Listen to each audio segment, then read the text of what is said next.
역대하 1장입니다.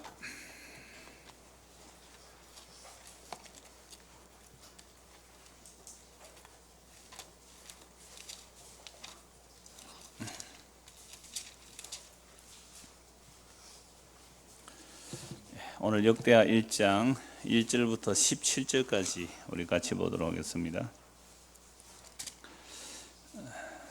우리 같이 읽은 말씀은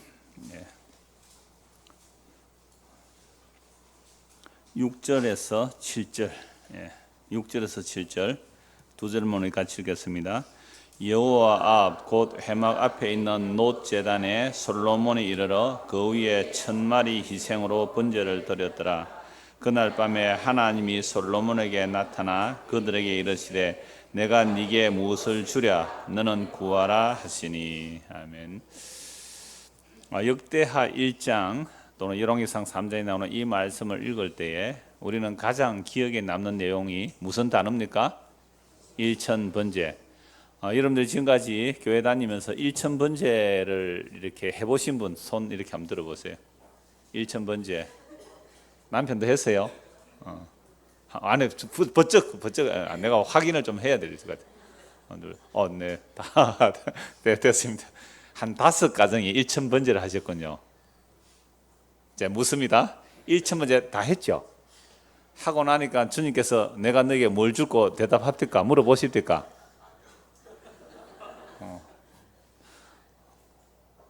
내가 너에게 뭘 줄고 얘기합니까? 일천번제 하고 났을 때? 그러면 다시 물을 거예요. 왜 했어요?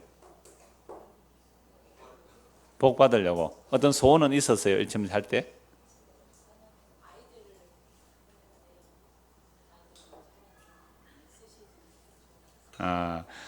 그러니까 하나님이 우리 자녀들을 믿음의 좋은 일꾼으로 써달라고. 아직도 뭐 응답된지 아닌지 모르겠다, 그죠? 근데 요즘 뭐 말씀을 잘 듣기는 더 씁디다만 그것도 커봐야 하니까. 왜 하셨어요, 일천번제? 부르 여기서 넘어 패스. 우리 박은희 씨 왜 하셨어요? 같이 겹쳤다. 그래서 섞인 거네. 예, 감사하고 소원 얘기 물어봐도 돼요? 부끄러우면 안 해도 되고. 너무 패스하겠습니다. 엄밀한 소원들을 제가 뭐 물어볼 이유가 없죠.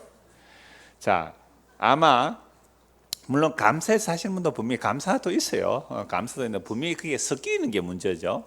근데 일천번제를 드림으로 솔로몬에게 하나님 나타나서 내가 너에게 뭘 줄고 그런 기대감으로 만약에 일천번제를 했다면 그것은 하나님께 제물을 드리고 기도한 것이 아니라 뭐 한 거예요?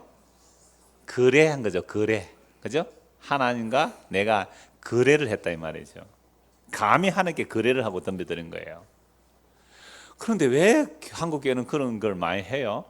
여러분 일천번제라면 이 번자가 태울 번자입니다. 한 번, 두 번, 1000번이 말이 아니고 1000마리에 태우는 제사라는 뜻이에요. 성경에 보면 분명히 그렇게 돼 있어. 태울 번자예요. 한 번, 두 번, 횟수를 사려는 번이 아니고. 여러분 그 예루살렘에서 기본 산당까지는 한 10km 거리예요. 왕복 20km거든요. 차도 없을 때에 왕이 그거 하루에 한 번씩 가려면 3년 걸립니다. 어떻게 거기 제사를 지낼까요? 그러니까 1000마리를 바쳤다고 할 때에 그러면 1000마리 다 불태웠느냐? 그러면 제물을 드릴 때에 1000마리를 드리면 그 1000마리 중에 또 100마리는 레이지 파이어고 100마리 중에 또 10분의 1은 또 대제사에 가고 그렇게 되죠. 그러면서 1000마리를 다 불태워서 제사 드릴 때보다는 그 10분의 1씩 10분의 1씩 드려지고 나머지는 드린 자들이 함께 먹어요.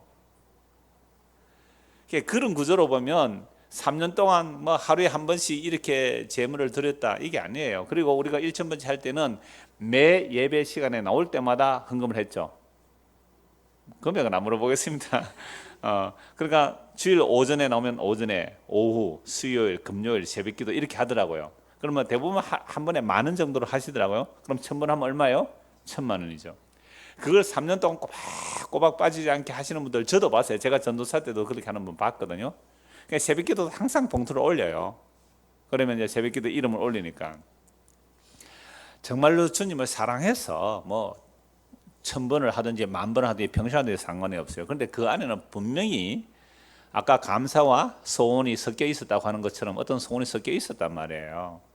이런 의도로 만약에 일천번을 했다면 그건 우상숭배한 겁니다. 자, 1절부터 보시죠. 다윗의 아들 솔로몬의 왕위가 견고하여 가며, 여러분 그냥 솔로몬의 왕위가 견고해 간다 하면 안 됩니까? 근데 꼭 앞에 누구를 다 붙여요? 왜 그렇게 말해야 돼요? 솔로몬이 견고해지는 것은 솔로몬 때문이 아니라 누구 때문에? 다윗 때문에. 그래서 다윗에게 하나님께서 언약하셨기 때문에 내가 너의 왕위를 이어주리라 하나님께서 다윗에게 약속했기 때문에 솔로몬은 그냥 얻는 거예요. 그냥 받는 거란 말이죠. 솔로몬은 다윗의 아들 솔로몬의 왕위가 견고해지리라. 그래서 다윗이 점점 강성해지는 것도 하나님께서 다윗과 함께 하신 것이고요. 역대상 11장 9절에 그 다음에 다윗의 능력이 아니라 여호와께서 다윗과 함께 했기 때문에 강성해질 뿐만 아니라 솔로몬도 왕위가 견고해지는 것은 하나님께서 다윗에게 언약하신 것 때문에 이렇게 일어난 겁니다. 자, 그래서 다시 1절에 다윗의 아들 솔로몬의 왕위가, 그러니까 그냥 솔로몬의 왕위가 아니라 뭐요? 다윗의 아들 솔로몬, 이렇게 꼭 이름을 넣는단 말이죠. 다윗 때문에 이 말이죠. 다윗 때문이 아니죠. 다윗 언약 때문에. 누가 언약했는데요? 하나님께서 일방적으로 다윗 언약했잖아요. 내가 하나님께서 집 지어 드릴게요. 아니요. 내가 언제 너희 보고 집 지어 달라고 했니? 내가 너를 위해서 집을 지어 주겠어. 그게 다윗 언약이에요. 내가 너의 왕조를 영원히 견고하게 해주겠다는 거죠. 그게 이미 예수 그리스도로 영원한 왕위가 이르는 것은 이미 누가복음 1장에서 마리아가 수태고지 받을 때 이미 들은 내용이죠. 그래서 이런 언약을 따라 다윗이 왕위가 견고해집니다. 자, 그의 하나님 여호와께서 그와 함께 하사 심히 창대하시는 게 하나님이 함께 하심의 표가 일단 뭐 구약의 그림 언어니까, 그죠? 구약은 그림자니까 뭐 말도 많아지고 군인도 많아지고 돈도 많아지고 이렇게 부귀 영광이 이렇게 강해지는 거죠. 자, 2절. 이런 말씀을 가지고 오늘 이 신약 시대도 예수를 믿으면 이렇게 말도 많아지고 돈도 많아지고 막 솔로몬처럼 부귀 영화 누린다 그렇게 얘기하는데, 여러분 그런 내용 아니에요. 구약에서도 그런 겉으로 드러나는 것을 말하기는 하지만 그 한꺼번만 속에 들여다보면 하나님의 언약에 따른 복을 말하는 것이지 그게 세상 부귀 영화 이런 얘기 아니에요. 그래서 제가 아주 쉽게 비유를 말할 때 이렇게 말해요. 그러면 옛날에 시골에 노래자랑이 함식합니다. 노래자랑 동네에서 노래자랑 할 때 그때 상 뭐로 줍니까? 상 고무다라이 3등, 뭐 2등은 뭐 백솥 아세요? 알루미늄 솥. 무쇠솥에 비하면 알루미늄 얼마나 좋았어요. 뭐 그러면 1등은 뭐 좀 그보다 좀 좋은 것 이렇게 하거든요. 근데 요즘은 저 말에 노래자랑 해서 상 줄 때 뭐 줍니까? 수준이 좀 떨어지는 동네네요. 그냥 조그마한 티켓 하나 줘요. 유럽 여행권 이런 겁니다. 보여, 우와, 그게 고무다라이하고 비교가 돼요. 새 언약의 능력이라는 것은 천국 여행권이에요. 그래서 이러한 구약의 물질적 언어들을 신약에 그대로 적용하면 안 되게 되어 있습니다. 그래서 하나님의 언약이 그 다윗과 솔로몬에게 형통했다는 모습을 보여주지만 이걸 자기의 힘으로 삼고 이걸 자기 힘으로 의지했을 때는 그대로 망해요. 솔로몬은요, 성전 짓는 것 이야기 외에는 바로 몰락합니다. 바로 몰락해요. 놀라워요. 다윗의 시간은 굉장히 오래 기록되죠. 근데 솔로몬은요, 뭐 성전 짓는 얘기 외에는 갑자기 팍 꺼지는 거죠. 왜요? 하나님께서 은혜로 주신 것들을 그걸 자기의 뭐로 삼아버렸어요? 힘으로 삼아버렸어요. 그걸 추구해 갔단 말이에요. 그래서 망해버리는 것이 이제 솔로몬의 이야기예요. 그래서 구약의 물질적인 은혜가 나온다 해도 반드시 성경 전체를 통하여 확인해 봐야 됩니다. 그게 진짜 무엇이 복인지를요. 2절, 솔로몬이 온 이스라엘의 천부장들과 백부장들과 재판관들과 온 이스라엘의 방백들과 족장들에게 명령하여. 그럼 솔로몬을 따라가는 사람이 몇 명쯤 따라가겠어요? 적어도 수백 명은 따라가겠죠. 왕의 행차하는데 수백 명이 따라간다는 거죠. 그러니까 1000마리 양 제사 드린 거 많겠어요? 작겠어요? 별로 안 많습니다. 이들이 가서 먹고 마셔야 돼요. 제사를 드리면 10분의 10분의 10분을 드리고 나면 그 성전에 드린 게 몽땅 1000마리를 다 불태우는 거 아니에요. 그 나머지는 드리고 나서 나머지는 뭐예요? 화목제물, 번제 드리면 속죄 드리고 화목제물로도 드려요. 화목제물들은 드린 자들과 함께 뭐 해요? 먹고 마시는 거죠. 함께 먹는 거예요. 그게 참여하는 사람들이. 자, 그래서 온 회중과 천부장, 백부장, 재판관들, 온 이스라엘 방백들, 족장들까지 다 수백 명이 갔겠죠. 명령하여 솔로몬이 온 회중과 함께 기브온 산단으로 갔으니, 왜 기브온 산단으로 가요? 넓었다 그래요. 기브온 산당이 넓었다. 언약궤는 예루살렘 성전을 모셔놓았지만 아직도 기브온 산당에는 뭐가 있어요? 놋제단, 모세시대에 만난 놋제단이 있고 그것은 산당이 넓어요. 그러니까 아직까지는 산당 제사가 허용되고 있습니다. 성전이 건물로 완공될 때는 성전에서 제사 드리라고 하지만 아직 산당 제사가 허용되고 있어요. 그래서 섞여 있는 게 굉장히 많아요. 그래서 기본 산당이 넓기 때문에 사람들이 그곳에 와서 1000마리의 제사를 드린 것이지 1000번의 제사를 드린 게 아닙니다. 그러니까 한문 성경 보면 분명히 1000번으로 태울 번자고 되어 있지 1000번이라는 한 번, 두 번 그 번이 아니에요. 1000마리에 태워지는 제사가 드려졌죠.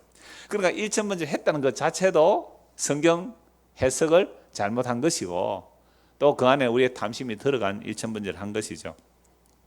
그래서 솔로몬의 오늘 기브온으로 산도로 갔으니 하나님의 회막 곧 여호와의 종 모세가 광야에서 지은 것이 거기에 있음이라.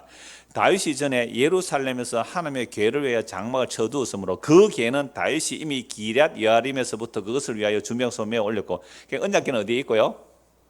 예루살렘에 있고, 놋제단은 기브온 산당에 있고. 그래서 옛적에 훌의 손자 우리의 아들 브사렐이 지은 놋제단은 여호와의 장막 앞에 있더라. 그러니까 아직도 텐트는 기본에 있단 말이죠. 놋제단과 솔로몬이 회중과 더불어 나아가서 여호와 앞 곧 회막 앞에 있는 놋제단에 솔로몬이 이르러 그 위에 1000마리 희생으로 번제를 드렸더라. 그날 밤에 하나님이 솔로몬에게 나타나 그에게 이르시되 내가 네게 무엇을 주랴 너는 구하라 하시니. 요것 때문에 1000번 한 거 아니에요. 그러니까 하나님 이렇게 안 물을 거니까 미리 소원을 적어 가지고 이렇게 할 수도 있잖아요. 여러분들에게 주님 나타나서 너는 내게 구하라, 너는 내게 구하라, 내가 너에게 무엇을 줄까 하면 뭐 구하겠어요? 네? 지혜를 달라고 하려고. 왜 지혜 달라고 해요? 그러면 금도 따라오고 장수도 따라오니까, 금감이 따라오니까 저런다니까. 우리는 알고 있죠, 그죠? 자, 요런 식으로 했다는 것은 요거는 또 무슨 이야기가 되느냐면 흥부가 되는, 놀부가 되는 거예요. 흥부가 제비 다리 부러진 거 고쳐주니까 막 금나오라 뚝딱 나오니까 놀부가 어떻게 해요? 멀쩡한 제비 다리 부러가지고 붙여줘 놓고 그건 노림수. 또 하나 주님을 달라고 하겠다고. 물어보시면 또 이런 얘기 있어요. 금도끼, 은도끼 얘기 아시죠? 가난한 나무간이 이제 나무 하다가 도끼 자루가 쑥 연못에 빠져버렸어요. 산신령이 탁 나타나서 금도끼를 들고서 이것이 네 도끼냐? 아닙니다. 그건 내 도끼가 아닙니다. 은도끼 네 거 아닙니다. 마지막에요? 예, 그것이 제 겁니다. 네 참 착하네 하고 은도끼 그러면 다 줬어요. 이 이야기를 들은 옆 동네 마음씨 나쁜 나무꾼에 올라가서 일부러 도끼질 하다 쑥 던졌어요. 그러니까 산신이 촥 나타나서 금도끼를 이게 네 거냐? 얘 내 겁니다. 그것도 다 내라. 그러니까 보세요. 우리는 이미 성경의 결론을 알고 있으니까 우리도 이렇게 정성 바치면 주님께서 한 가지 정도 소원은 안 들어주겠느냐? 한 가지 정도. 절에 가보니까요, 한 가지 소원은 이루어진다는 절이 있더라고요. 한 가지 소원은 이루어진다. 그게 만신불이에요. 만신불. 그러니까 절 안에 들어가니까 온갖 뭐 소원 빌어주는 그 뭐 불상들이 다 있고 뭐 온갖 것이 다 있죠. 한 가지 소원이 이루어진대요.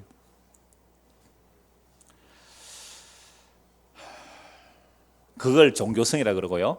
그 종교성을 이용해서 1000번제를 만들어냈지 절에 온갖 복 받는 뭐 복전함을 만들어 놓든 이걸 종교성이라 그래요. 이건 신과 거래하려고 하는 거죠. 내가 정성 바칠 때는 내 손 하나 들어주세요. 이거 아닙니까? 그러니까 1000번째 드리고 딱 그날 밤에 하나님께 솔로몬에게 내가 너에게 무엇을 주랴 너는 구하라. 그럼 솔로몬이 그 기본 산택에서 잤을까요? 예루살렘 왔을까요? 그런 말은 없죠. 뭐 기본 산택 한 1박 할 수도 있고 집에 올 수도 있고 뭐 왔다고 봐도 상관없어요. 자, 8절 솔로몬이 하나님께 말하되 주께서 전에 큰 은혜를 내 아버지 다윗에게 베푸시고 내가 그를 대신에 왕이 되게 하셨사오니 여호와 하나님이여 원하건대 주는 내 아버지 다윗에게 허락하신 것을 이제 굳게 하옵소서. 아직까지는 솔로몬이 타락 안 했죠. 그러니까 하나님께서 우리 아버지에게 허락한 것 다윗 언약을 나에게 이루어 주십시오 이렇게 말하죠. 이거 알아요. 이제 뭘 기도했지. 다 두 가지입니다. 지혜만 구한 거 아니에요. 뭘 구했다고요? 다윗 언약이 나에게 이루어지게 하옵소서. 내가 왕이 된 것, 그리고 내가 앞으로 성전을 지을 것은 하나님께서 다윗에게 허락한 것이기 때문에 그 언약을 나에게 지켜주십시오. 요 기도가 먼저예요. 요 기도. 다윗에게 허락. 요거는 한 번도 안 보였죠 지금까지. 1000번째만 보이고 뭐 들어줄까 요것만 보였잖아요. 그래서 기도는 지혜 앞에 뭐가 먼저 나온다고요? 하나님께서 다윗에게 허락한 것을 이루어 주십시오. 이 기도를 해요. 다윗도 하나님께 성전 지어 드리겠다 했을 때 아니야, 네가 아니야라고 했을 때에 오히려 내가 너를 위해서 집을 지어주고 너의 왕위가 영원히 계속될 것이라 했을 때에 다윗이 하는 게 뭐라고 기도해요? 하나님, 이제 내가 기도할 걸 알았습니다. 하나님이 나에게 약속하신 그것 영원토록 지켜 주십시오. 신약식으로 말하면 예수님 믿습니다. 그 얘기예요. 하나님의 그 다윗 언약의 영원한 이어짐은 누가복음 1장에 야곱의 집을 다스릴 영원한 다윗의 후손으로 오신 예수 그리스도를 말하거든요. 그 약속 확실히 이루어 주십시오가 무슨 말이라고요? 예수님 믿습니다 이 말이에요. 다윗이 그 고백이에요. 솔로몬도 지금 무슨 얘기예요? 아버지, 우리 하나님께서 우리 아버지에게 약속한 그거 확실히 이루어 주십시오 그 얘기잖아요. 예수 믿습니다 이 말이에요. 그게 그 약속의 완성이 예수님으로 오셨잖아요. 약속의 완성이 예수님 오셨기 때문에. 물론 그들이 진짜 십자의 목표 예수를 알았을까요? 그것은 잘 몰라도 적어도 대속의 의미는 알아요. 언약을 따른 하나님의 대속의 의미는 아는데, 왜 제사를 드리는 정신이, 제사의 정신이 대속의 의미거든요. 그 번제나 속죄제나 화목제들이 다 그런 개념이에요. 대속의 의미를 다 갑니다. 그러니까 1000마리 바쳐놓고 하나님 내가 1000마리나 바쳐서는 뭐 좀 줘야 안 됩니까? 이런 제사가 되었다면 이 사람은 이미 언약을 따른 제사가 아니고 뭐예요? 모든 이방 종교가 신에게 제물 바치는 것과 똑같은 이야기예요. 나 1000마리 바쳐놨으니까 이 정도 바쳐놨으면 좀 뭔가 내놓아야 될 거 아닙니까? 소금이라도 먹어야 물이 킬 거 아닙니까? 뭘 들여놨으니까 좀 내놓으십시오. 이게 전부 이방 종교예요. 그래서 솔로몬이 아직은 타락 안 했으니까 이렇게 하는, 다윗에게 허락하신 것을 굳게 하옵소서. 그럼 왜 또 나아가요? 5절에 한번 보세요. 5절에 보면 솔로몬이 회중과 더불어 나아가서, 이 말이 구하기 위하여, 묻기 위하여 이렇게 되어 있습니다. 이 나아가서 이 표현이, 그러니까 다윗이 여호와께 묻잖아요. 언약궤 모셔온 이유도 묻고, 지금은 기본 상태에 가는 것도 뭐예요? 묻기 위하여, 기도하기 위해서. 그래서 성전을 짓는 이유는 뭐예요? 만민이 기도하는 집이에요. 기도하는 곳이에요. 이 다음 주에 지성수하면서 또 계속 보겠습니다만은, 그래서 물었을 때 솔로몬은 이제 1000번째 드려놓고 나서 하나님께 뭘 줄까라고 해서 딱 다윗 언약을 따라 다윗에게 허락한 거 굳게 해주십시오라고 합니다. 그리고 주께서 나를 땅에 티끌같이 많은 백성의 왕으로 삼으셨사오니 주는 이제 내게 지혜와 지식을 주사 이 백성 앞에서 출입하게 없어서 이렇게 많은 주의 백성을 누가 능히 재판하리까 하니. 솔로몬 지금 부자예요, 부자 아니에요? 부자예요. 이미 부자예요. 그래서 하나님께서 이 백성 단에 지혜를 주십시오. 그래, 다윗 언약을 확실하게 해주시고 이제 다윗 언약 내가 왕이 되었기 때문에 이 백성을 다스릴 지혜를 주십시오라고 했을 때에 하나님이 기쁘셨죠. 하나님 기뻐하셨죠. 그래서 하나님이 솔로몬에게 이르시되 이런 마음이 네게 있어서 부나 재물이나 영광이나 원수의 생명 멸하기를 구하지 않으며 장수도 구하지 아니하고 오직 내가 네게 다스리게 한 내 백성을 재판하기 위해 지혜와 지식을 구하였으니 그러므로 내가 네게 지혜와 지식을 주고 부와 재물과 영광도 주리니 내 전에 왕들도 이런 일이 없었거니와 내 후에도 이런 일이 없으리라 하시니라. 이에 솔로몬이 기브온 산당 회막 앞에서부터 예루살렘으로 돌아와서 이스라엘을 다스렸더라. 아까 내가 얘기했을 때에 기브온 산당에서 응답받았어요. 예루살렘 와서 응답받았을 때 어디서 응답받은 거예요? 기브온 산당. 그럼 기브온 산당에서 1박을 할 수도 있잖아요. 한 1000마리 드리니까 가서 그게 1박을 할 수도 있는 거죠. 기브온 산당 회막 앞에서부터 예루살렘으로 돌아와서 이제 이스라엘을 다스렸더라. 근데 이 솔로몬의 이 이야기 안에는요, 그 왕위 계승에 대한 어떤 전쟁들, 또 다윗이 자기의 어떤 복수를 부탁하는 내용이 싹 빠져버리죠. 그래서 역대기는 단지 열왕기 상하에 나오는 내용을 담고 있지만 그 내용과 다르게 무엇을 목적으로 하고 있어요? 성전 중심이라 그러죠. 다윗 언약을 따른 성전 중심이에요. 그래서 성전 짓는 것이 가장 많이 나온다 그랬잖아요. 그러나 열왕기상에서 다윗이 그 엄청난 성전의 제도 24반차를 따라 돌아온 그 모든 것들은 역대기의 가장 중요한 내용은 이미 이스라엘이 멸망하고 성전도 파괴되었어요. 그래서 바벨론 벌써 돌아와서 역사를 돌아보면서 백성들에게, 이스라엘 백성들, 오늘 우리에게도 하나님의 말씀을 선포하는 설교로 보시면 되는 거예요. 이게 단지 역사 해석이 아니에요. 역사 기록이 아닌 역대기에서는 하나님의 말씀의 선포예요. 그래서 성전 중심으로 돌아가는 것을 보여주기 위해서 과감하게 생략합니다. 그리고 가장 중요한 성전과 그 왕궁의 의미를 다루고 있는 거죠. 자, 14절입니다. 솔로몬이 병거와 마병을 모으며 병거가 1,400대요 마병이 12,000명이라 병거성에도 두고 예루살렘 왕에게도 두었으며 왕이 예루살렘에서 은금을 돌같이 연하게 하고 백향목을 평지에 뽕나무같이 많게 하더라. 은은 그냥 돌멩이처럼 많았고 백향목, 그 귀한 백향목은 뽕나무같이 많았다는 거죠. 솔로몬의 말들은 애국과 구해에서 사들였으니 왕의 무역상들이 때로 값을 정하여 산 것이며 애굽에서 사들인 병거는 한 대에 은 600세겔이요 말은 150세겔이라. 이와 같이 헷 사람들의 모든 왕들과 아람 왕들을 위하여 그들의 손으로 되팔기로 하였더라. 중개상도 했죠. 근데 하나님께서 원래 율법에서는 그 애굽으로 가지 말라 그랬는데 솔로몬의 그 무역상들이 애굽에서 말을 사와서 팔고 또 다른 외국도 팔고 이렇게 하는 겁니다. 그래서 결국은 나중에 말과 병거가 많아지고 은금이 많아진 결과가 어떻게 되죠? 나라가 망하는 길로 가더래요. 망하는 길로. 그래서 하나님께서 솔로몬에게 지혜를 구했을 때에 은과 금과 이 모든 것들을 주신다고 했을 때에 솔로몬이 그것을 받아가지고 정말 하나님의 약속을 의지하는 것이 아니라 그 받아진 물질을 의지하게 됐을 때 그것 때문에 나라가 사실은 나누어지고 결국 솔로몬은 이제 아무 역사 기록 별로 없이 무너져 내리는 것으로 보여줘요. 그런데 남긴 것은 있죠. 뭘 남겨요 솔로몬이? 자먼스, 전도스, 아가스. 그래서 특히 전도서는요 놀라운 지혜예요.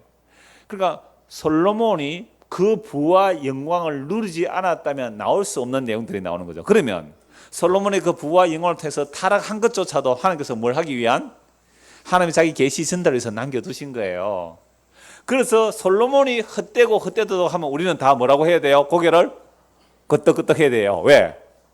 경험을 다 해봤거든요. 우리가 하고 싶었던 것들 소원 다 가져봤어요. 솔로몬은 지혜도 있었지만 권세도 있었잖아요.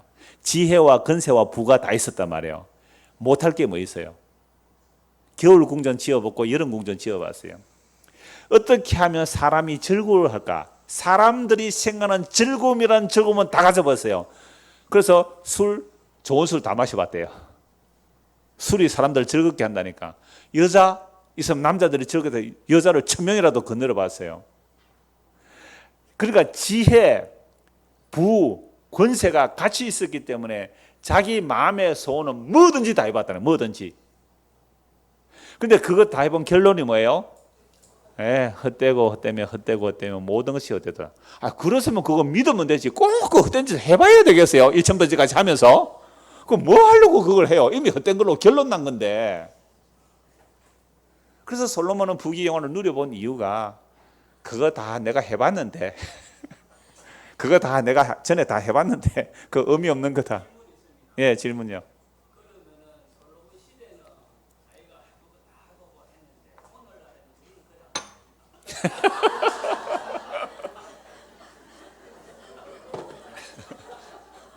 예, 솔로몬 시대는 솔로몬이 해볼 거 다 해봤는데 오늘 우리는 그래 하면 안 됩니까? 집사님, 솔로몬과 같지는 않지만 집사님 해볼 거 다 해보고 삽니다. 솔로몬 휴대폰 손도 못 대봤어요. 솔로몬 텔레비전 몰라요.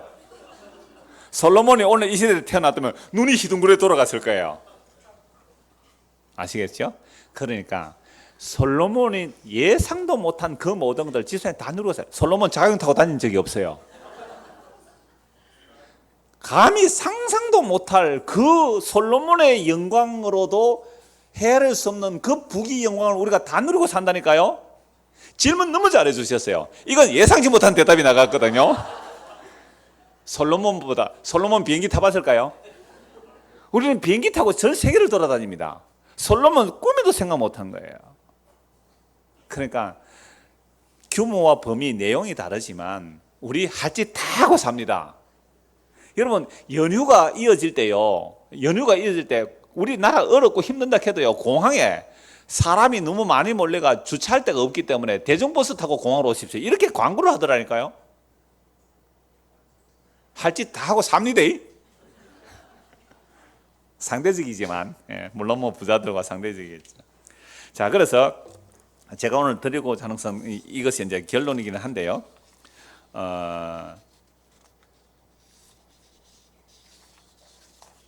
1000번째 드려서 나도 뭔가 소원 성취해 보겠다. 그거 완전히 종교입니다.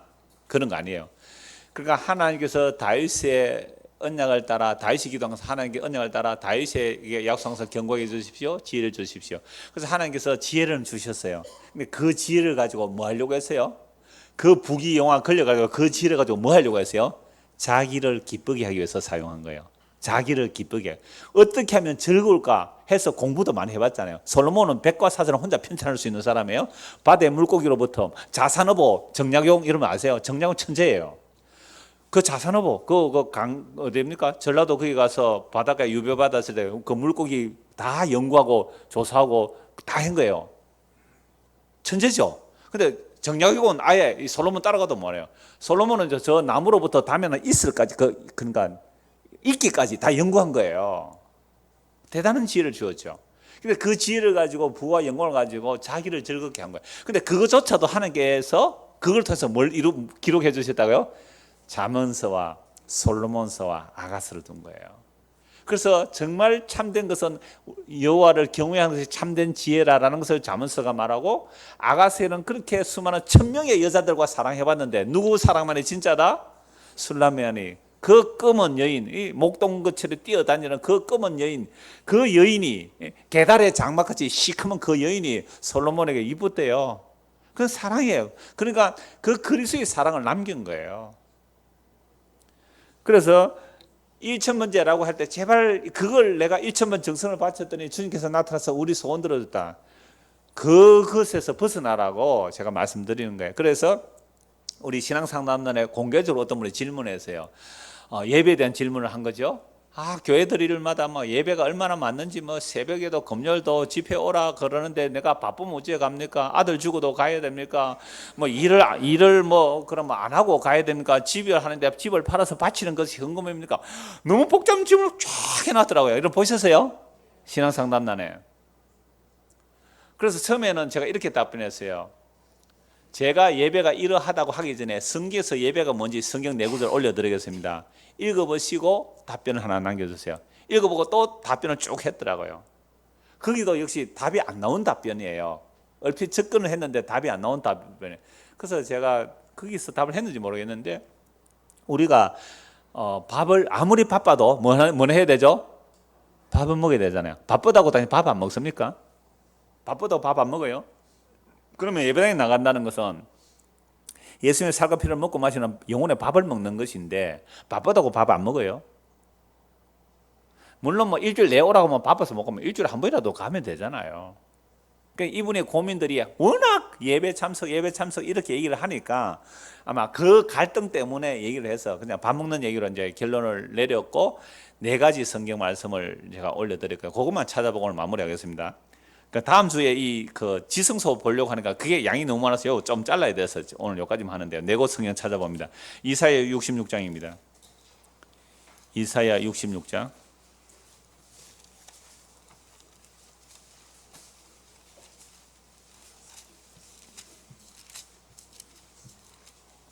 1절.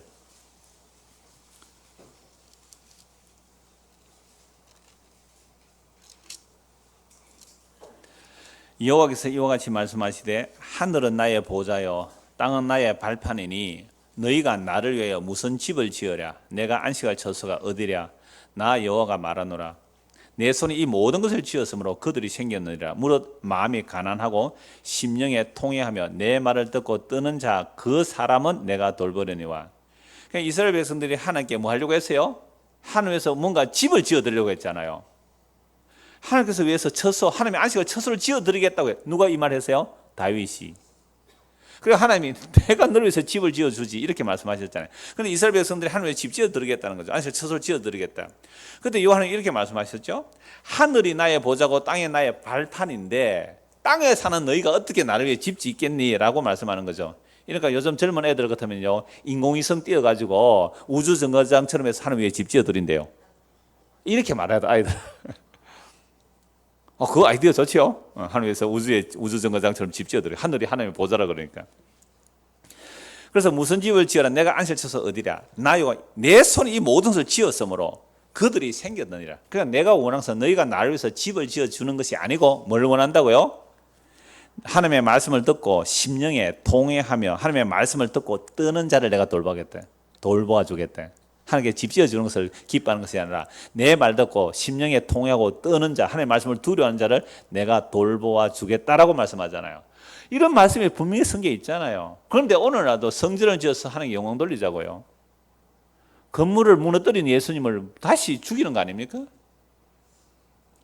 그래서 3절, 소를 잡아 드리는 것은 살인함과 다름이 없고, 여러분 드리는 것은 요 글자는 원래 히브리 원문에 없는 건데 말을 연결한 거예요. 다름이 없이 하고 요것도 없는 글자인데 말을 붙인 거예요. 그러니까 원어대로 읽으면 이래. 소를 잡아 살인함과 어린 양으로 제사 드리는 것은 개의 목을 꺾음과 드리는 예물은 돼지의 피와 분양하는 것은 우상을 찬송함과 이렇게 돼 있어요. 그러니까 작은 글자로 되어 있는 것은 원문을 연결해서 자연스럽게 붙인 거예요. 그러니까 히브리어 고대 언어로 갈수록 단순해요. 언어가 분화가 많이 안 됐단 말이에요. 그래서 사복음서 중에 가장 오리지널한 복음, 가장 먼저 기록된 복음을 뭐로 봅니까?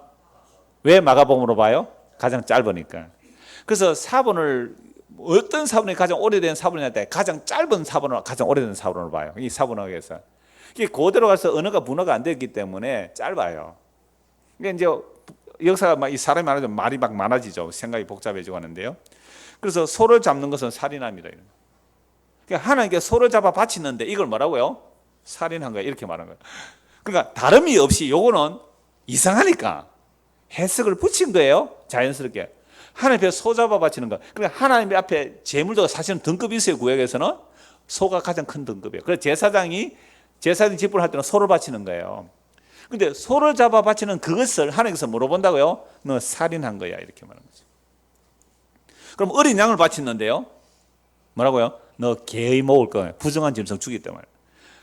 드리는 예물은 돼지의 피라는 거죠. 분양은 우상 찬송이다. 자, 그들은 뭘래요? 자기의 길을 택하며, 보세요. 소 왜 잡아 바쳤어요? 자기를 위하여. 자기를 위하여. 12세기에 버나드라는 사람이 이런 말을 했어요. 자기를 사랑하기 위해서, 자기를 사랑하기 위해서 하나님을 사랑하는 것. 사랑의 4단계. 첫째, 자기를 사랑하기 위해서 누구를 사랑한가요? 하나님을 사랑하는 것. 두 번째, 첫 번째, 자기를 사랑하기 위해서 자기를 사랑하는 것. 두 번째, 자기를 사랑하기 위해서 하나님을 사랑하는 것. 두 번째, 세 번째, 하나님을 사랑하기 위해서 하나님을 사랑하는 것. 세 번째, 네 번째, 하나님을 사랑하기 위해서 자기를 사랑하는 것. 뭐 어려워 보여요? 약간 그런 얘기를 했어요. 그러니까 우리가 성전을 지어드리고 소를 잡아 바치는데 누구를 위해서 한 거예요? 자기를 사랑해서 한 거예요. 이게 자기 길을 택한 거예요. 1,000번째로 왜 드렸어요? 그게 자기 길을 따라간 거예요. 자기 길을. 정말로 주님께 감사하고 사랑해서가 아니라 자기 길을 따라간 거예요. 우리 교회 왜 와요? 제가 종종 묻잖아요. 이러니까 교회도 잘 안 오더라만 뭐 상관없고요. 왜 와요? 정말 주님을 사랑해서 교회 와요? 날 사랑해서 와요? 날 사랑해서 오는 겁니다. 이거 부인할 수가 없어요. 날 사랑해서. 왜 다른 교회 안 가고 넓은 교회 와요?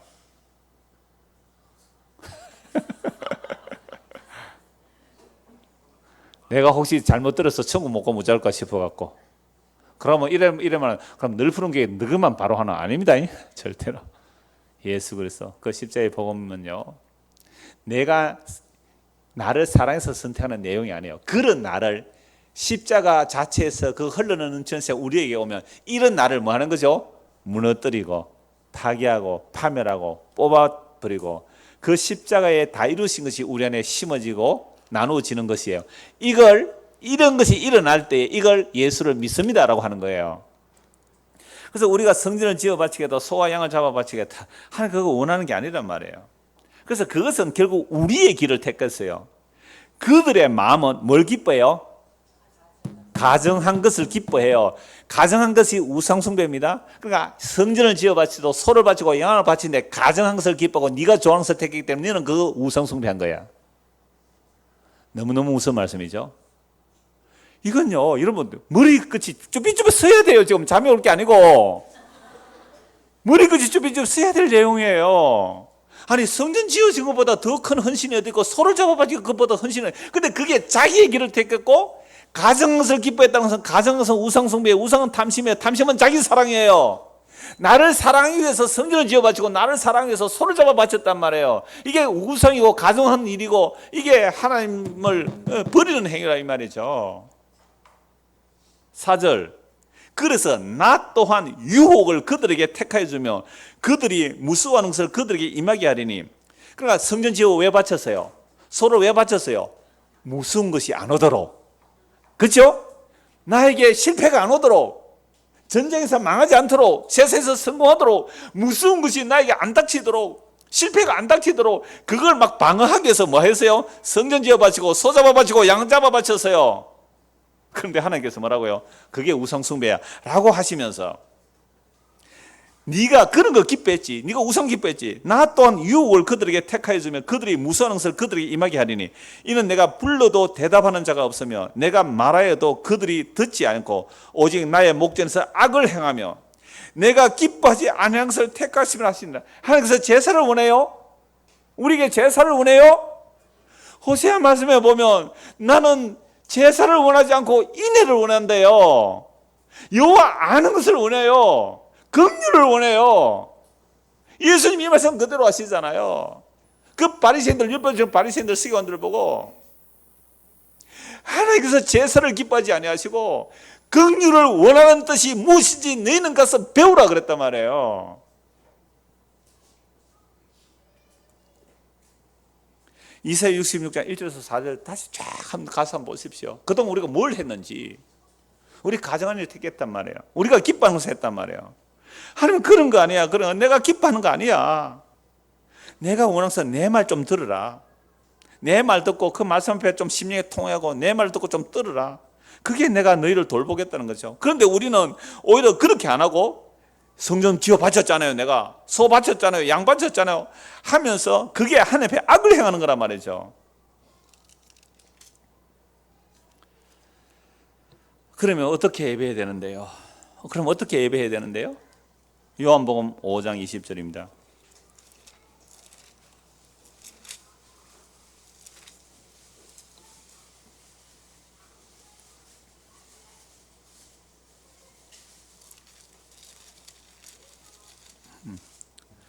예, 4장 20절입니다. 5장이고 4장 20절. 그 장면 오자 그 오타입니다. 고쳐주세요. 4장 20절. 우리 조상들은 이 산에서 예배하였는데 당신들의 말은 예배할 곳이 예루살렘에 있다더이다. 지금 예수님께서 사마리아 우물가에 여인을 만나서 이야기하고 있죠. 여러분 이 여자는요 그냥 뭐 아내가 뭐 남편 몇 명 있었다 그런 정도의 수준이 아니죠. 어마어마한 질문을 예수님과 하고 있는 거죠. 그러니까 이 여자가 예수님께 말씀하죠. 내가 보니 당신은 선지자다. 뭐 자기 남편이 아니다 이런 말 다 남편 다스 있고 지금 있는 남편도 네 남편 아니다라고 하고 그러니까 자기 속을 알았죠. 당신 선지자 하면서 예배에 대한 질문을 하는 거죠. 우리 조선 이 산에서 예배하였는데 당신들의 말은, 그러니까 사마리아인들은 어디에서요? 세겜산 사마리아에서 예배했다면, 근데 당신들은 유대인들은 어디서 예배해야 된다고요? 예루살렘에서 예배해야 된다고. 예수께서 이르시되 여자여 내 말을 믿으라. 이 산에서도 말고 예루살렘에서도 말고 너희가 아버지께 예배할 때가 이르리라. 너희는 알지 못하는 것을 예배하고 우리는 아는 것을 예배하노니 이는 구원이 유대인에게서 남이라. 유대인에 나오는 것은 다윗의 자손 예수 그리스도 임을 말하는 거예요. 아버지께 참되게 예배하는 자들은 영과 진리로 예배할 때가 오나니 곧 이때라. 아버지께서는 자기의 이렇게 예배하는 자들을 찾으시느니라. 하나님의 영이시니 예배하는 자가 영과 진리로 예배할지니라. 여러분, 예배가 유대인들이나 사마리아 사람들은 제일 처음에 예배한다면 어디를 생각했어요? 장소, 그죠? 사마리아나 여러 장소. 그다음에 시간은 뭐였을까요? 안식일이었겠죠. 근데 예수님은요, 그 사마리아 여인에게 뭐라고 말해요? 그런 거 아니다. 장소도 아니고 시간도 아니다. 놀라운 거죠.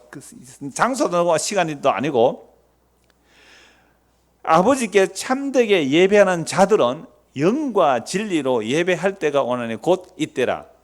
영과 진리, 성령이 임하면 진리가 무엇인지 알고 믿게 되죠. 그래서 성령이 임하게 되면 예수님이 진리임을 믿게 되는 거잖아요. 그러니까 성령이 임하여 진리가 우리 안에 임함으로 그렇게 예배할 때가 오는데 곧 언제라고요? 이때라. 그러면 예수님께서 지금 사마리아 여인하고 이야기하고 있는 그 때가 뭐예요? 예배하는 때잖아요. 그죠? 예배하는 때. 이날 안식일 아니죠? 이때 예배하는 때란 말이에요. 그러니까 예수님이 지금 나와 뭐 하고 있어요? 이야기하고 있잖아요. 이게 영과 진리로 예배하는 때예요. 예배에 대한 혁명이에요. 예배에 대한 혁명이니까요. 구약의 그 수많은 제사와 예배에 대한 혁명이 이 얘기예요. 그러면 사마리아 여인이 예수님 찾아가세요? 예수님이 사마리아 여인 찾아가세요? 그거잖아요. 유대인들은 사마리아 동네에 안 들어갑니다. 더러운 동네라고. 돌아가요. 갈릴리에서 예루살렘 오면 삥 돌아온다니까요.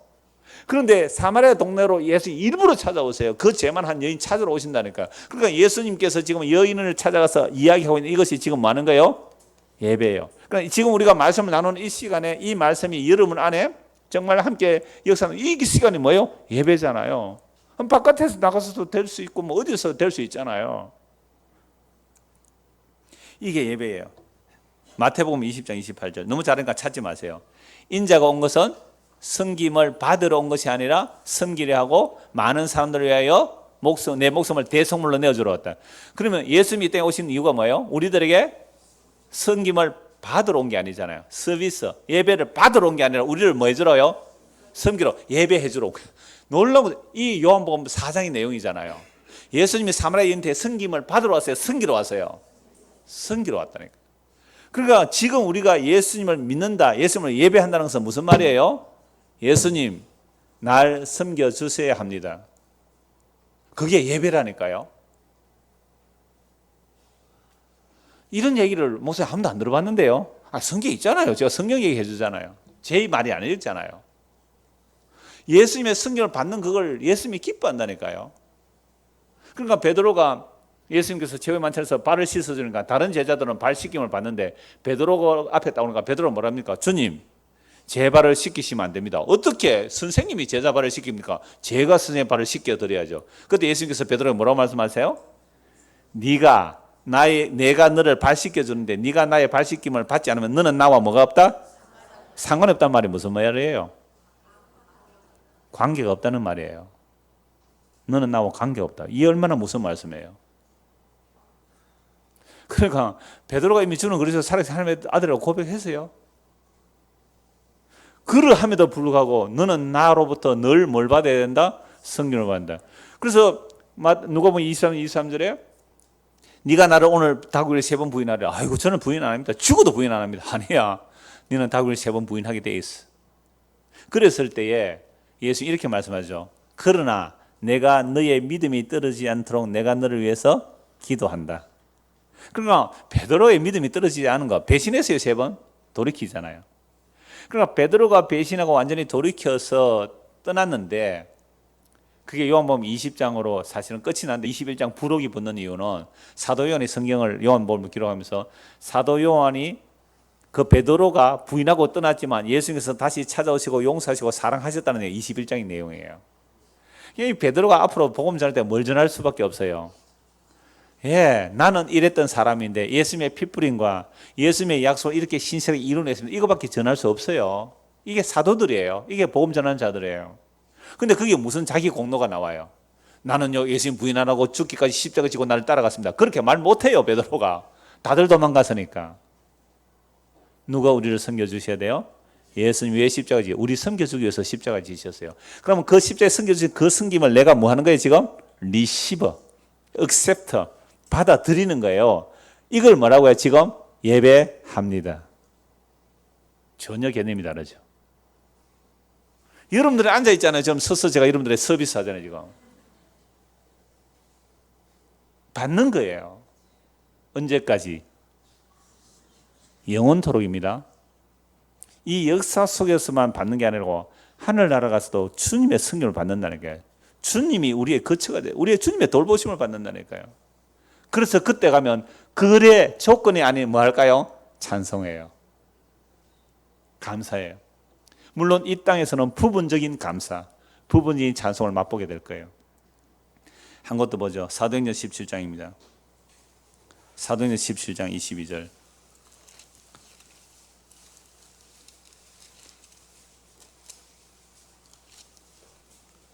바울이 아레오바고 가운데 서서 말하되 아덴 사람들아 너희를 보라 범사에 종교 스님이 많도다. 내가 두루 다니며 너희가 위하는 것들을 보다가 알지 못하는 신에게라고 새긴 단도 보았으니 그런즉 너희가 알지 못하고 위하는 그것을 내가 너희에게 알게 하리라. 이 아레오바고 광장에 저도 가서 한번 서봤습니다. 그 앞에 바울이 한 요 말 동판에 딱 새겨서 헬라어로 기록한 동판이 있고 아레오바고 완전 바위산이에요.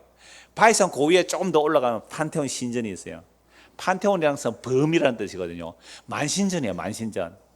거대한 대리석 지금도 그러니까 복원하고 있어요. 복원. 지금도 대리석 기둥이 절비한 신전이 있었는데 2000년 전에 어땠을까요? 실제로 그곳에서 뭐 했어요? 제사 드렸다니까요. 그런 신전이 절비한데 이 바울이 그 그리스 아테네 시내를 한 바퀴 돌아보니까 온통 신전인데 뭐까지 있어요?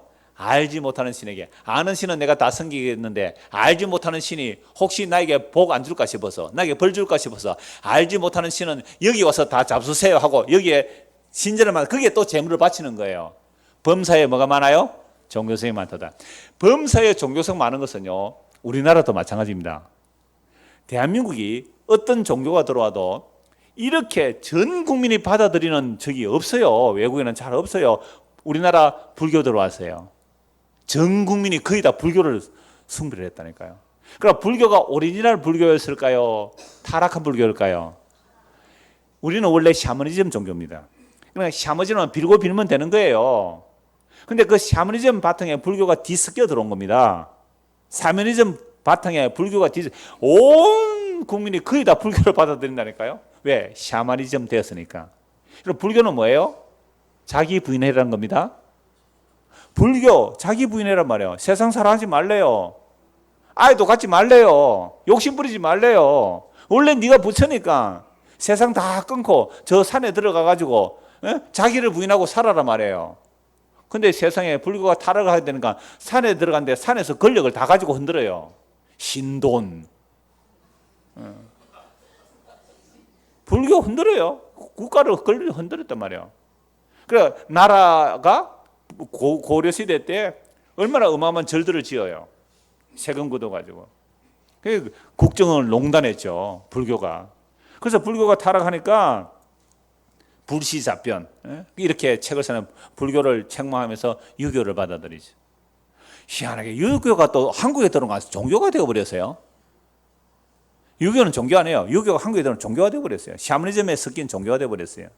이 유교적 사상이 기독교가 들어오니까 또 뒤섞여 버려요. 그러니까 우리의 심청 바탕에는 뭐가 있어요? 샤머니즘 바탕 위에 불교와 유교와 기독교가 같이 짬뽕이 되어 있는 거예요. 그래서 한국의 성령론 운동이 샤머니즘적이라고 하버드 대학 하비 콕스 교수가 한국에 와서 성령 운동 하는 데 가보니까 이건 샤머니즘적이라고 그랬어요. 왜? 거기에 다 파생이 깔려져 있기 때문에.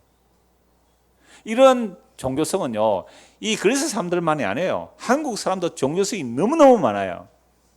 어렸을 때 비나이다 보고 왔잖아요. 뭐든지 빌었죠. 나무에도 빌고, 심지어 부엌에 가면 부엌신이 무슨 신인지 아세요? 조왕신이라고 있어요. 부엌에는. 그 물더미에서도 불 소지하면서 비나이다 하더라고요. 그렇게 종교성이 많은데 여기에 기독교가 들어왔어요. 종교적으로 받아들일 수밖에 없는 심성이 있단 말이에요. 그러니까 복음 말은 복음인데 이미 우리 안에 심성에 갇혀 있는 샤머니즘과 불교와 유교와 그 종교성이 함께 뒤범벅이 된 기독교가 되어 있는 거예요. 그러니까 지성이면 감천이라는 거. 얼마나 비복음적이에요. 1000번째 그 안에는 뭐가 들어가세요? 지성이면 감천이다. 그 절에 가서 돌부처 앞에 비는 거하고 뭐가 달라요? 그걸 보면서 바울이 한국에 먼저 왔다면 예? 내가 너희를 보니 예? 당군의 자손들 너희를 보니 뭐가 많다? 범사의 종교심이 심이 많도다. 내가 여러분들에게 진짜 하나님을 알려줄게요. 그래서 알려줍니다. 17장 23절 22절 바울이 아레오바가 가운데 서서 말하되 아덴 사람들아 너희를 보니 범사의 종교심이 많도다. 내가 두루 다니며 너희가 위하는 것들을 보다가 알지 못하는 신에게라고 새긴 단도 보았으니 그런즉 너희가 알지 못하고 위하는 그것을 내가 너희에게 알게 하리라.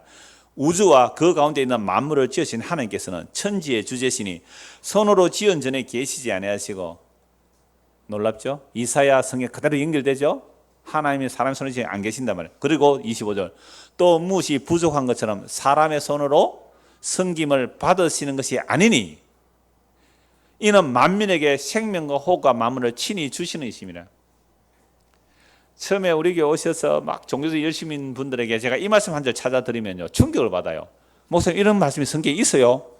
혹시 목사님 성경하고 내 성경하고 다른 거 아니에요? 안 본 거예요. 안 보인 거예요. 있어도 안 보인 거예요. 하나님이 사람의 손으로 성경을 받지 않는다는 이 말씀이 도저히 이해가 안 되잖아요. 우리는 그것도 하나님의 성기라 그 말만 들어왔잖아요. 아니야. 하나님 우리의 성을 받지 않아. 하나님이 오히려 우리를 위해서 뭐예요? 섬겨 주셔야 됩니다. 이게 복음이에요. 그래서 제가 답변 결론에 이렇게 답을 했습니다. 우리가 이 네 구절을 읽어보면 우리가 어느 정도로 무능하고 하나님을 섬길 수 없는 불가능한 존재인지를 알라고 말이죠. 그래서 얼마나 우리가 하나님을 섬기는 일에 무능하고 불가능한 존재인지 하나님이 친히 사람이 되셔서 십자가에서 우리를 섬겨주셔야 되는 자임을 믿는 것이 예배입니다. 이게 하나님의 일이라니까요. 이거 뭐 예수님을 믿는 게 하나님의 일이잖아요. 그래서 이렇게 말씀드리면 딱 따라놓은 질문이 이래요. 목사님 그럼 아무것도 안 해도 되겠네요? 그러면 자기는 지금까지 해온 것이 하나님께 뭘 해드렸다는 거 반증이잖아요. 해드렸다는 거. 그때 이렇게 대답하죠. 인간은 죽을 때까지 아무것도 안 할 수가 없습니다. 우리의 생각도 행위예요. 마음의 생각도 행위라니까. 마음의 엄적 품은 가늠한 거예요. 그렇게 되면 아무 일도 안 하는 것은 불가능한 거예요. 그러므로 만약에 당신이 정말로 예배와 봉사를 하려면 하나님이 공급하시는 힘으로 하십시오. 베드로전서 우리 이미 봤어요. 4장 11절. 하나님 공급을 힘을 하십시오. 그렇지 않는 것들은 또 그래할 수 있는 요소가 우리가 얼마든지 튀어나옵니다. 자, 그러므로 하나님의 은혜가 우리에게 임하여 그 십자가로부터 흘러넘치는 은혜가 임하여 섬긴다면 그건 반드시 자기 부인이 일어나요. 그래서 그런 자들이 바로 그리스도의 몸된 성전입니다. 예배란 하나님과 거래하는 것이 아닙니다. 나의 업적 쌓기가 아닙니다. 정말 우리가 밥을 먹어야 살듯이 예수의 살과 피를 먹고 마시는 시간이 뭐예요? 예배입니다. 이것이 예수 그리스도께서 십자가로 자신을 우리에게 나누어 주셨고 내 살과 피를 먹고 마시라. 나누어 주셨을 뿐만 아니라 우리를 짊어지시고 우리를 자기로 이끌어서서 그리스도의 몸으로 만들어내세요. 그게 성전입니다. 그게 처소예요. 하나님의 가실 처소가 돼요. 그러니까 그 안에서 우리가 먹고 마시며 사귀며 사는 것 이게 뭐예요? 늘 예배라는 말이죠. 그래서 이 부분은 이제 지성살 좀 더 자세히 말씀드리겠습니다는 오늘 저와 여러분 예배라는 것은요 예수님이 내 안에 오신 거예요. 내가 예수님 안에 있는 거잖아요. 이게 성령의 역사로 이루어진 것이고 이러한 자들은 먹든지 마시든지 무엇을 하든지 누구를 위하여 한다고요? 예, 날 위해 하는 것이 아니라 주를 위해 하는 거죠. 아까 버나드 쇼 12세기 때 한 말이 자기를 위하여 자기를 사랑하는 자. 이게 모든 일반들이 우리가 다 그래요. 우리는 다 자기를 위해서 자기를 사랑해요. 근데 종교적으로 나오면 어떻게 돼요? 자기를 사랑하기 위해서 하나님을 사랑하는 거죠. 이게 종교예요. 그 다음에 그 단계가 넘어서면 뭐라고요? 하나님을 사랑하기 위해서 하나님을 사랑하는 것. 그건 정말로 은혜죠. 내가 주님을 섬길 수 있고 봉사할 수 있고 형제를 섬길 수 있는데 이것은 날 사랑이 아니라 주님의 십자가가 좋아서 그 예수님의 십자가 사랑 때문에 섬길 수 있고 형제를 섬길 수 있고 이웃을 섬길 수 있어요. 그거 정말 놀라운 거죠. 근데 그보다 더 높은 단계는 뭐예요?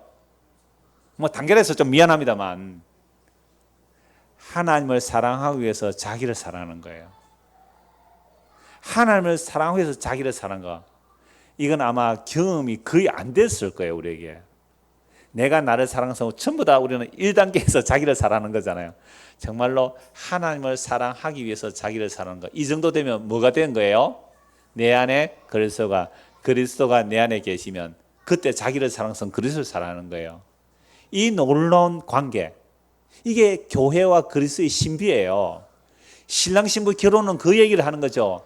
그리스도와 교회의 비밀을 말하노라. 이게 한 몸이라 그래요. 그러면 내가 나를 사랑한다는 것이 그리스도를 사랑하는 일이 되는 거. 바울이 뭐라 그래요? 날 괴롭히지 말라. 내 안에 그리스도의 흔적이 있노라고. 이 은혜가 저와 여러분의 임하기를 소원합니다. 기도하겠습니다. 하나님 아버지, 우리가 그동안 예배라는 것이 우리의 종교성에 바탕한 지성이면 감천이라는 그런 공든탑을 세우고 있었습니다. 주여, 우리가 만들어낸 그 공든탑들이 말씀의 검에 의하여 완전히 무너지게 하시고 성령의 의사로 뿌리째 뽑혀져서 예수님께서 우리를 섬기시기 위하여 행하신 그 십자가의 다이루심이 우리 안에 차고 넘치도록 은혜를 베풀어 주시옵소서. 그리할 때에 우리는 주께서 지금부터 영원토록 우리를 위해서 섬겨주지 아니하면 살아갈 수 없는 자임을 고백하는 그런 예배자가 다 되도록 은혜를 다하여 주옵소서. 예수 그리스도 이름 받들어 기도드려옵나이다. 아멘. 찬송 한 장 하겠습니다. 이거 다음 주에 할 찬송, 오후에 할 찬송인데요. 미리 한번 하겠습니다. 564장입니다. 여러분, 564장. 전에도 몇 번 이 말씀하고 찬송 드리는데요. 우리가 하나님의 거하실 뭐라고요? 처소, 황금보석 꾸민 집이 우리예요. 우리. 예? 우리가 하나님의 거하실 황금처소 꾸민 황금보석. 왜? 보배로운 피로 우리를 값주고 사셨기 때문에 하나님 보셔 우리가 보배예요. 564장.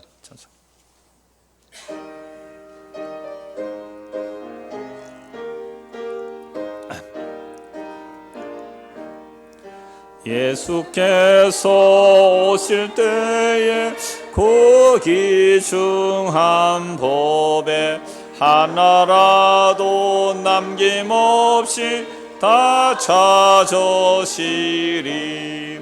샛별 같은 그 보배 멸육 안에 달려 반짝반짝 빛나게 비치리로다. 정한 보배 빛난 보배 주 예수의 보배 하늘나라 두시려고 다 거두시리. 샘별 같은 그 보배 멸육 안에 달려 반짝반짝 빛나게 비치리로다. 주를 사랑하는 아이 이 세상에 살 때 주의 말씀 순종하면 참 보배로다. 샛별 같은 그 보배 멸육 안에 달려 반짝반짝 빛나게 비치리로다. 옆에 분들에게 이렇게 인사하고 갑시다. 예수님의 보배의 피를 다 믿는다고 생각하고 옆에 분들에게 보배 피가 있으면 당신은 그리스도의 보배입니다. 이렇게. 당신은 그리스도의 보배. 보배입니다.